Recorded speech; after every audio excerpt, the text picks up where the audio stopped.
अरे राहुल गांधी को तो सब पप्पू ऐसे ही समझ रहा है। हम कहे आप बिठाए हैं, हम जो है मटन खिला रहे हैं।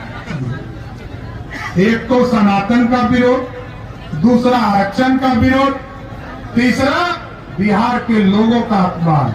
हम लोगों ने वादा किया है कि 20 लाख सरकारी नौकरी देकर ही आपसे वोट मांगना होगा सबको। लालू जी ने आरक्षण दिया, पहले कहा मैं हटूंगा, मेरी पत्नी श्रीमती राबड़ी देवी मुख्यमंत्री होगी।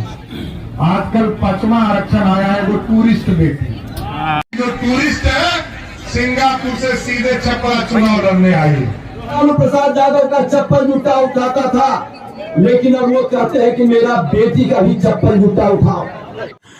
लोकसभा 2024 के अंतिम चरण के नामांकन में एनडीए समर्थित भाजपा के प्रत्याशी केंद्रीय ऊर्जा मंत्री आर.के. सिंह ने नामांकन का पर्चा दाखिल किया। इस दौरान उनके नॉमिनेशन में बिहार के डिप्टी सीएम सम्राट चौधरी और विजय कुमार सिन्हा शामिल हुए, जहां दोनों उप मुख्यमंत्री सम्राट चौधरी और विजय कुमार सिन्हा ने बारी बारी से लालू यादव और उनके पूरे परिवार पर जमकर हमला बोला। उप मुख्यमंत्री सम्राट चौधरी ने लालू यादव के द्वारा मुस्लिमों को आरक्षण देने की मांग पर तंज कसते हुए कहा कि जब जब चुनाव आता है लालू यादव और उनके कुनबे के लोग आरक्षण का मुद्दा उछालने लगते हैं, जबकि सच्चाई ये है कि लालू यादव किसी को आरक्षण नहीं देना चाहते हैं। वो खुद राजनीतिक आरक्षण का लाभ अपने परिवार तक पहुंचाते रहे हैं। सम्राट चौधरी ने लालू परिवार को मिले राजनीतिक आरक्षण की गिनती कराते हुए कहा कि जब लालू यादव जेल जाने लगे तो वे पहले अपनी पत्नी को मुख्यमंत्री बनाकर आरक्षण का लाभ लिया, फिर दूसरा आरक्षण जब बेटा क्रिकेटर नहीं बन पाया और तेजस्वी पानी ढोते रह गए, तब लालू यादव ने उसे मुख्यमंत्री बनाने का सपना देख आरक्षण लेने की कोशिश में लगे हैं। जबकि तीसरा आरक्षण अपने दूसरे बेटे, जिसने छपरा की बेटी पर अत्याचार किया है और उसके साथ मारपीट कर घर से बाहर निकाल दिया, उसे मंत्री बनाकर लिया। चौथा आरक्षण जब तीसरी बार बेटी दानापुर सीट से चुनाव हार गई तो उसे राज्यसभा में भेज कर लिया। और पांचवा आरक्षण तब लेने के चक्कर में है जब टूरिस्ट की तरह आई एक बेटी जो सिंगापुर से सीधे छपरा चुनाव लड़ने आई है, उसे चुनाव मैदान में उतार कर लेना चाहते हैं। लालू और उनके परिवार के द्वारा मुस्लिम आरक्षण की मांग एक छलावा है, जो एक सनातन का विरोध, दूसरा आरक्षण का विरोध और तीसरा बिहार के लोगों का अपमान करना है। वहीं डिप्टी सीएम विजय कुमार सिन्हा ने भी लालू यादव पर निशाना साधते हुए कहा कि हनुमान की तरह लालू को पूजने वाले रामकृपाल यादव को राजद में अपमानित किया गया था। लालू यादव रामकृपाल यादव से जूते चप्पल उठवाते थे और जब बेटियों के चप्पल जूते उठवाकर उन्हें अपमानित करने लगे तो वे पार्टी छोड़कर हम लोगों के साथ आ गए। ऐसी दोहरी चरित्र के हैं लालू यादव और उनका पूरा परिवार। चुनाव आता है और उसके पहले याद कीजिए, अभी सावन का महीना चल रहा था और लालू जी क्या कर रहे थे, मटन बना रहे थे और किसको खिला रहे थे, राहुल गांधी। अरे राहुल गांधी को तो सब पप्पू ऐसे ही समझ रहा है। हम कहे आप बिठाए हैं, हम जो है मटन खिला रहे हैं। और आजकल उनका बेटा जो है, कहते थे गरीब का बेटा हूं, हेलीकॉप्टर में मछली खा रहा है नवरात्रा में। और आप कह रहे हैं कि ये जो पिछड़ा है, अति पिछड़ा है, दलित है और स्वर्ण समाज को जो 10% मोदी जी ने आरक्षण दिया है, इस आरक्षण को काट कर मुस्लिम समाज को आरक्षण देने का काम करेंगे। अब सोचिए, एक तो सनातन का विरोध, दूसरा आरक्षण का विरोध, तीसरा बिहार के लोगों का अपमान। लेकिन हम लोग तो साथियों जानते थे कि लालू प्रसाद जी का परिवार न मटन खाने वाला है, न मछली खाने वाला है। उसको तो हम लोग ये समझते थे कि चाय खाने वाला परिवार है, ही कहां से खाने लगा।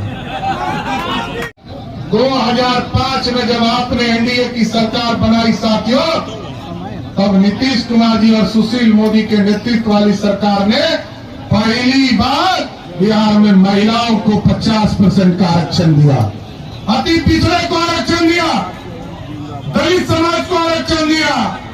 लेकिन लालू जी ने किसको आरक्षण दिया, लालू जी ने आरक्षण दिया, पहले कहा मैं हटूंगा, मेरी पत्नी श्रीमती राबड़ी देवी मुख्यमंत्री होगी। और फिर कहा कि मेरा बेटा क्रिकेट नहीं खेल पाया, ये बेचारा पानी ढोते रह गया, इसको उप मुख्यमंत्री बनाओ, उसको उप मुख्यमंत्री बना दिया। फिर कहा कि मेरा दूसरा बेटा, जिसने बगल के छपरा की बेटी को अत्याचार करके अपने घर से मार पीट कर बाहर किया, कहा अब इसको मंत्री बनाओ, उसको बना दिया। आपके बगल का सीट है पाटलिपुत्रा साथियों, जहां आदरणीय रामकृपाल यादव जी चुनाव लड़ रहे हैं।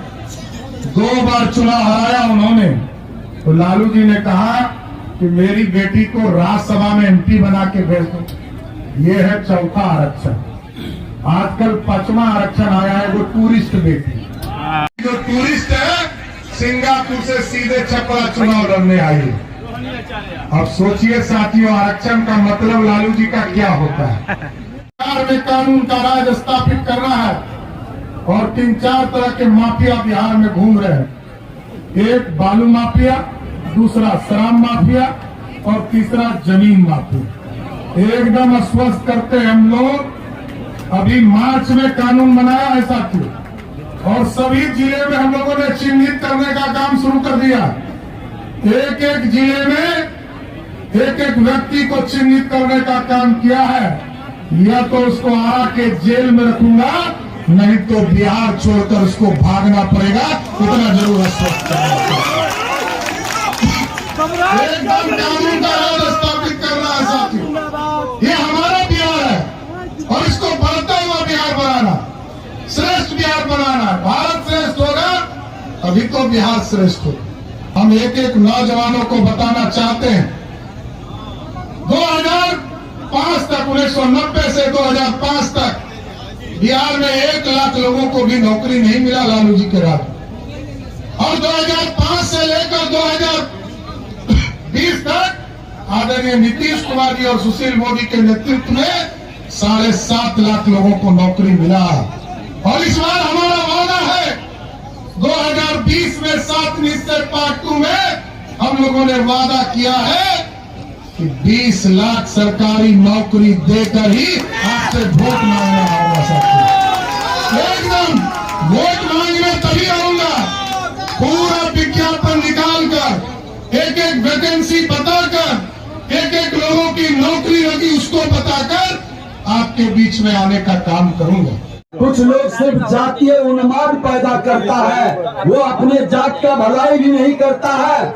इन्हीं के बगल में हमारे जो राजन के हनुमान कहलाते थे, श्रीमान लालू प्रसाद यादव के दाहिना हाथ कहलाते थे। माननीय रामकृपाल यादव जी राजद छोड़ के बीजेपी में क्यों आए? उन्होंने कहा था जब पहली बार आए थे, आंख में आंसू भर करके, कि मैं इस हनुमान था, पिता का श्रीमान लालू प्रसाद यादव का चप्पल जूता उठाता था, लेकिन अब वो कहते हैं कि मेरा बेटी का भी चप्पल जूता उठाओ। एक स्वाभिमानी कभी अपने सम्मान को नहीं बेच सकता। आज उन्होंने बीजेपी में आके 3 बार सांसद भी बने, मंत्री भी बने और सम्मान के साथ जी रहे हैं। अरे भारतीय जनता पार्टी एनडीए गठबंधन है जो हर समाज का सम्मान करता है। इसीलिए तो हमारे प्रधानमंत्री नरेंद्र मोदी जी सबका साथ सबका विकास की बात करते हैं।